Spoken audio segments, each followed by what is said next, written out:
अस्सलाम वालेकुम नाज़रीन, प्रोग्राम अॼु जी ॻाल्हि में मां आहियां मुंहिंजी मेज़बान सबीन मेमण।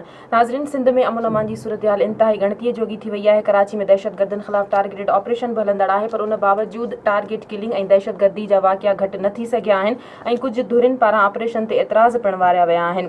ॿिए पासे वरी बहिराड़ियुनि वारनि इलाइक़नि में चोरनि फुरनि ऐं अॻवान जो आज़ार वधी वियो आहे ऐं वधंदड़ बदमनी सबबु अवाम एहतजाज बि करे रहिया आहिनि त धरणा भणी रहिया आहिनि। अॼोके प्रोग्राम हिन मौज़ू ते ॻाल्हाईंदासीं, जंहिं सां स्टूडियो में महिमान आहिनि मुस्लिम लीग फंक्शनल जा अॻवान वरियाम वकील साहब। वॾी महिरबानी अवां जी प्रोग्राम में आया। असांजा ॿिया महिमान आहिनि पीपल्स पार्टी जा MP डॉक्टर सोहराब सरगी। वॾी महिरबानी डॉक्टर साहब तव्हां जी। डॉक्टर साहब, पहिरीं मां तव्हां खां पुछणु चाहींदमि, कराची में दहशतगर्दनि ख़िलाफ़ टारगेटेड ऑपरेशन हली रहियो आहे, जंहिंमें चयो थो वञे त 12,000 खां वधीक गिरफ़्तारियूं बि थियूं आहिनि। उन जे बावजूद टारगेट किलिंग ऐं दहशतगर्दी जा वाक़िया घटि न थी सघिया आहिनि। सभिनि मां हिकिड़ी ॻाल्हि ॿुधायां तव्हांखे, तव्हां ॾिसो त कराची जी जेकी सूरत हाल आहे, कराची में असल में जेको मसइलो आहे त उहो मां सम्झां थो त पॉलिटिकल मसइलो आहे। हिन शहर ते कब्ज़े जो मसइलो आहे। तव्हां मञो था न पॉलिटिकल मसइलो? बिल्कुलु असां मञूं था, ऐं तव्हां पाण ॾिसो अॼु असेंबली में बि दड़ा कुका तव्हां ॿुधो था, ऐं इहो ई थिए थो जॾहिं असां हथु विझूं था ऐं सोलो पहुचूं था त पोइ हिकिड़े असां वटि अंदरूनी सिंध में तव्हां पाण ॾिसो त एतिरी, मां पाण चवां थो हुकूमत में रहंदे करे खोड़ पुलिस वारा ज़्यादतियूं कंदा आहिनि, जेके माण्हू उन्हनि सां वास्तो ई न हूंदो आहे त वञी उहे गिरफ़्तार कंदा आहिनि। उते त अहिड़े क़िस्म जा एहतजाज कोन थींदा आहिनि, पर हिते असांजो जेको ऑपरेशन आहे उनखे ॼाणी वाणी पॉलिटिसाइज़ कयो वञे थो। ऐं मां हिकिड़ी ॻाल्हि ॿुधायां त हाणे फेडरल गवर्नमेंट ऐं सिंध गवर्नमेंट बिल्कुलु इन में का कंप्रोमाइज़ न कंदी। पूरी जीअं आम तौर ते इहा चवंदा आहिनि, तव्हांजे चैनलनि ते बि इहा ॻाल्हि कई वेंदी आहे त गवर्नमेंट जी विल न आहे। मां तव्हांखे ॿुधायां त बिल्कुलु 500% विल आहे। ऐं जेके बि हिते जेके बि दहशतगर्द आहिनि, जेके हिते पंहिंजो कब्ज़ो नाजाइज़ तरीक़े सां कराची ते क़ाइमु रखणु चाहिनि था, उन्हनि जे ख़िलाफ़ु एक्शन थींदो ऐं विदाउट एनी डिस्क्रिमिनेशन। तव्हां पाण ॾिठो त कराची जे अंदरि असां जेतिरा मां सम्झां थो त लियारी जे अंदरि जेके माण्हू पकड़िया विया आहिनि ऐं जेतिरा छापा लॻा विया आहिनि थ्रू आउट पूरे कराची में, सभिनि जे ख़िलाफ़ु ऑपरेशन थियो। उन में काफ़ी तव्हां पाण ॾिसो त पुलिस वारनि जूं जानियूं ज़ाया थियूं आहिनि, कई पुलिस वारा वीचारा जेके आहिनि शहीद थिया आहिनि। ऐं ॿियो जेको असांजो माना मशहूरु SP चौधरी असलम, उन खे शहीद कयो वियो। पर मां हिकिड़ी ॻाल्हि ॿुधायां त हाणे जेकॾहिं असां इनफ इज़ इनफ, हाणे असां कंहिं शइ ते का बि कंप्रोमाइज़ न कंदासीं इंशाअल्लाह ताला। डॉक्टर साहब, सियासी मुदाख़लत जी तव्हां ॻाल्हि कई, जॾहिं त ॿियूं पार्टियूं या मुख़ालिफ़ धुर इन ते बार बार चवंदी रही त सियासी मुदाख़लत थी रही आहे ऑपरेशन जी, अॼु तव्हां इहा ॻाल्हि मञो था? अॻ में तव्हां इहा दावा कंदा रहिया त ऑपरेशन में का बि सियासी मुदाख़लत न आहे। ठीकु, तव्हांजी बिल्कुलु सही सुवाल आहे। ॻाल्हि इहा त जॾहिं ऑपरेशन शुरू थियण खां पहिरियों सभिनी पार्टियुनि, जेके बि पार्टियूं आहिनि, सभिनीनि इहा ॻाल्हि कई त तव्हां ऑपरेशन शुरू कयो। ऐं असां उन सभिनी जेके बि आहिनि पार्टियूं, सुभाणे कोई ईअं न चए त ॼाणी वाणी इहो महसूसु न करायो वञे त हिनखे कंट्रावर्शियल न कयो वञे।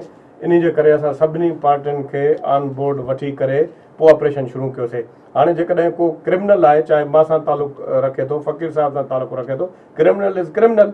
जेको बि क्रिमिनल आहे उन खे न छॾींदासीं तॾहिं त मुनवान बहाल थींदो न। हाणे हिकिड़नि क्रिमिनल्स खे छॾे ॾींदासीं, हिकिड़ा सियासी बुनियादनि ते को प्रेशर विझे, उन क्रिमिनल्स खे असां छॾे ॾियूं ऐं ॿिया क्रिमिनल्स जेके आहिनि जंहिंजो को ओई वाई न हुजे उन्हनि खे असां काबू कयूं। कहिड़ी सियासी मुदाख़लत जी तरफ़ तव्हांजो इशारो आहे? कहिड़ियुनि पार्टियुनि? तव्हां पाण ॾिसो था जेके पार्टियूं एहतजाज करनि थियूं, असेंबली में एहतजाज करनि थियूं, असेंबली जो बाइकाट करनि थियूं, उहा त क्लियर ओपन ॻाल्हि आहे। असांजो नालो वठो, MQM कयो आहे, नालो छो न वठंदासीं? MQM एहतजाज कयो आहे उन ते। मां इहा ॻाल्हि कयां थो त जेकॾहिं पर्टिकुलरली को एतिरा जेके तव्हां पाण इहा एडमिट कयो था त हेतिरा हज़ारे माण्हू असां गिरफ़्तार कया आहिनि, ऐं हे हाणे जी बीमारी न आहे, तमामु पुराणी बीमारी आहे। अमन अमान जी सूरत हाल तमामु ख़राबु सूरत हाल आहे कराची में।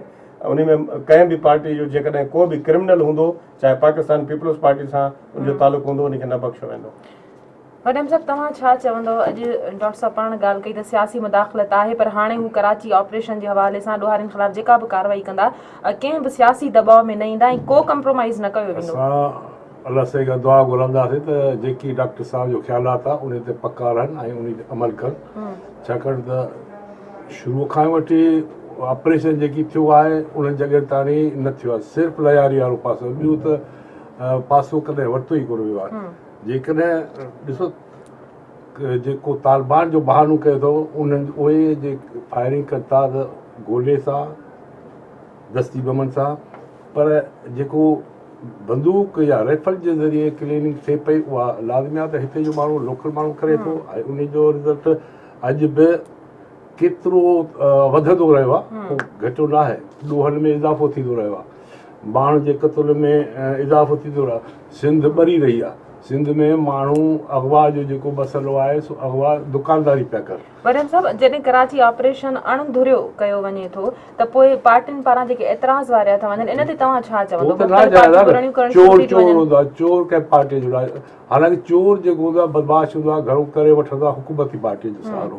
अच्छा, हुकूमती पार्टीअ जो सहारो वठी पोइ उहो ॾोह कंदो आहे, पर उन में हुकूमत खे जेकॾहिं पहिरीं सिंधे खां ऐं शुरू थियणु घुरिजे उन खे सज़ा ॾिए, पोइ ॿियनि खे आसान ॾियण में सज़ा थींदो। छाकाणि जॾहिं पंहिंजो ॾुहारी पकिड़े सघे थो ॿियनि जो पकिड़े।